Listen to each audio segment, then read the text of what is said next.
Hello, everyone. Thank you all for coming. This will be the 5th annual International Education Center English Speech Contest. Thank you. My name is Lucas Hoshino, and I'll be the MC for this event. And to begin this year's English Speech Contest, Jacob Peterson, Associate Professor of Iwate University, will give us his opening remarks. Well, welcome everybody. I know it's always scary to do a presentation in your own native language, but to do it in a second language adds another level of challenge. So I do appreciate the hard work that you students are doing and the challenge you're going to face, but I hope you also enjoy it. It's a great chance to show the English skills you've developed over the years and to kind of show off in a way, I suppose. Like, hey, look at me, I can do some English.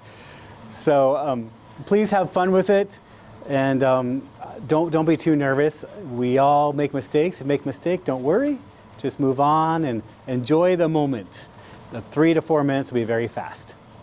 In general, but people assume that bad ideas are not good things.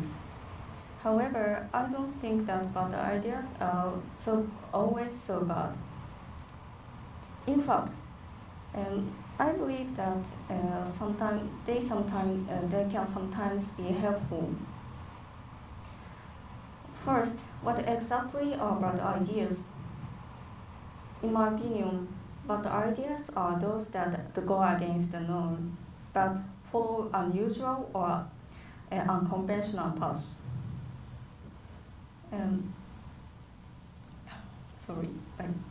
Let me share an experience of mine as an example. I've always been very competitive and hated losing. When I was in junior high school, I believed that being the best, being second to none was the most important thing. Because of that, I thought it didn't really matter, what measures I took to get ahead of others. During English class, our teacher gave us a textbook, but deliberately didn't provide the answer key. Still, the teacher made it a rule to call on everyone at least once, asking not only for the answer but also for a detailed explanation of why we choose it. I was afraid of making mistakes and didn't want to be seen as stupid. One day, I realized that my older brother, who is 2 years ahead of me, how to use the exact same textbook. To my surprise, he still had the answer key. That's when an idea came to me. I could secretly take it and use it to study. So I stole it. My brother seemed confused the next day, but I didn't care much at the time. So I studied the answers thoroughly, memorizing both the solutions and the explanations. Thanks to that, I was able to answer confidently in class, no matter what the teacher asked. I even felt that my English skills were improving, and eventually I got the top place in my year. I truly became second to none.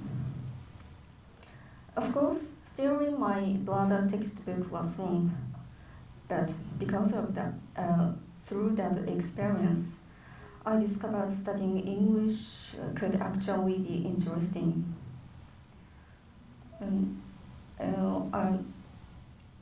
Interesting. So, from my experience, I believe that sometimes being a little crafty can lead to positive results.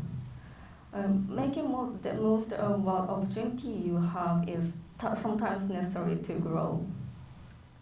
Even now, my English is still developing, so making the most of whatever opportunity you have is sometimes necessary to grow.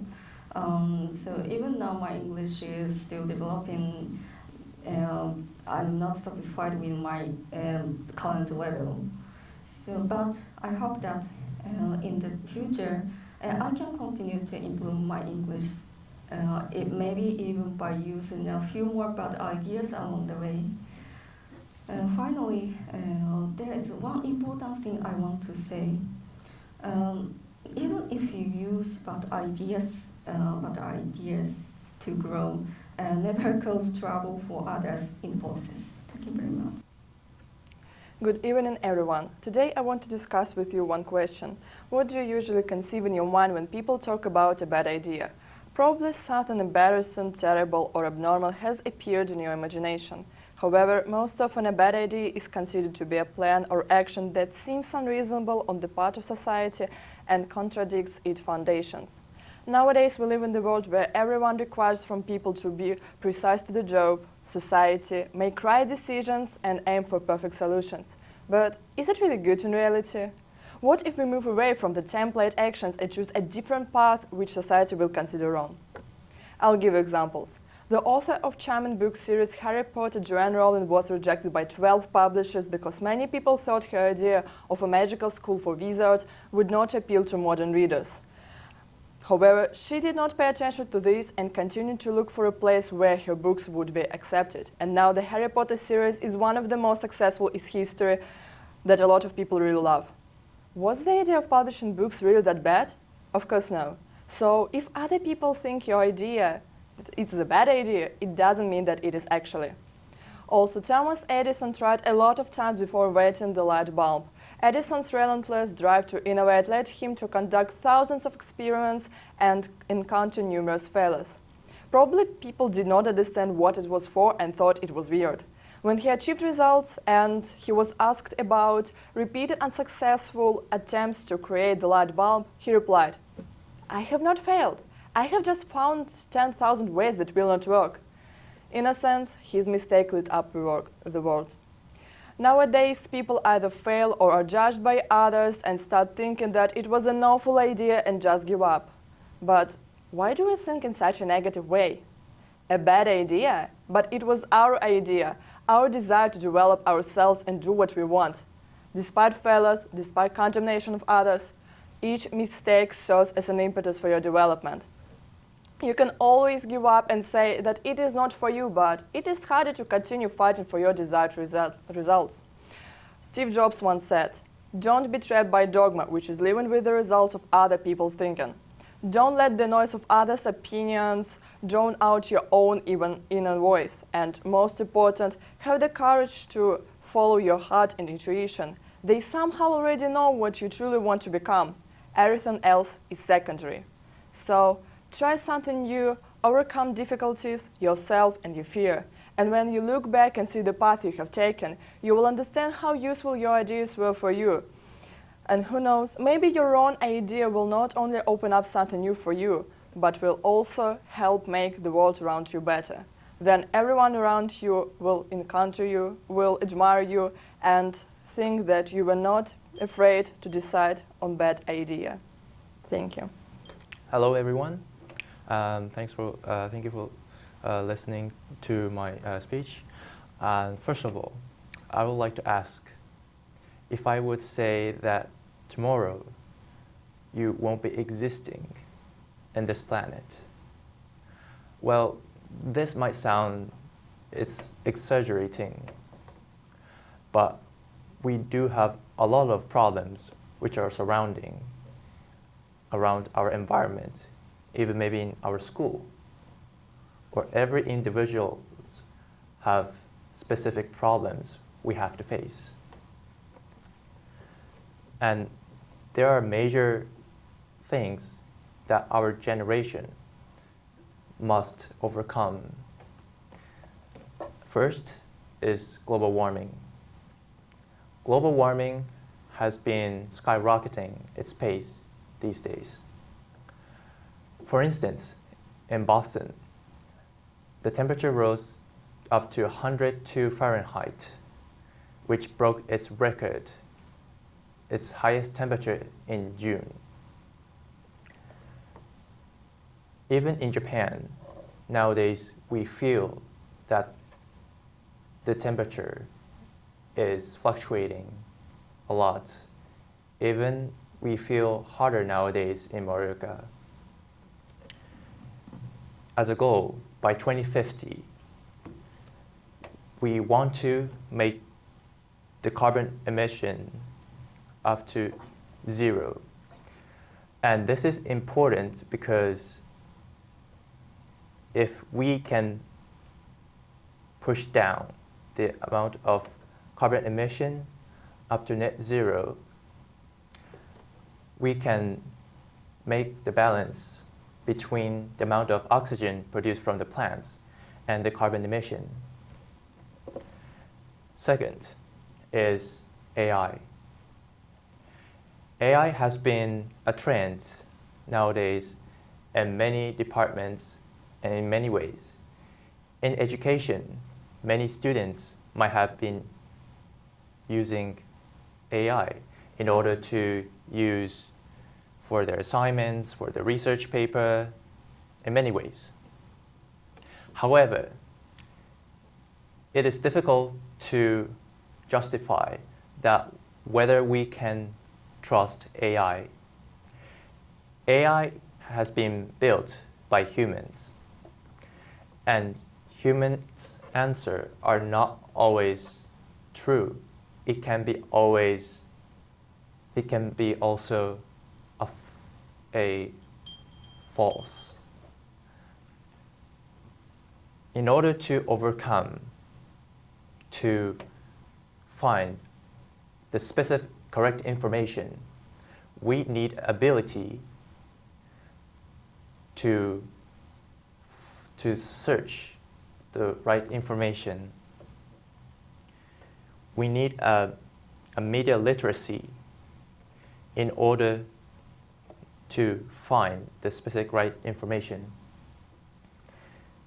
And we have been using social medias a lot, but it is also important to know that whether it's the right source to find or to get the information. Now, recently, the war between Gaza and Israel, there have been a lot of misfalse information, and it can lead to a different pathway that can cause a big conflict. In conclusion, we have a lot of problems that we need to overcome. However, it is a time important for us to gather, to communicate. We use social medias a lot nowadays, and I guess we lost our skills to communicate with many people, and we tend to trust AIs, which means we do not trust individually to every other people. So I guess it is important to think again about what is the special ability that humankind have. I will say that trust is one of the important things in order to overcome these problems. The researcher Yuval Noah Harari also says that in order to continue our futuristic generations to live up, it is important to build a trust with every individual, and that may lead to a life for every creature, even humans, to live for tomorrow. Yes. Good evening, everyone. I'm Yosita, first year PhD student in design. And yeah, let's talk about AI, our best friend. Isn't it the elephant in the room? Or should I say a big robot in the room? Because you will not talk about it.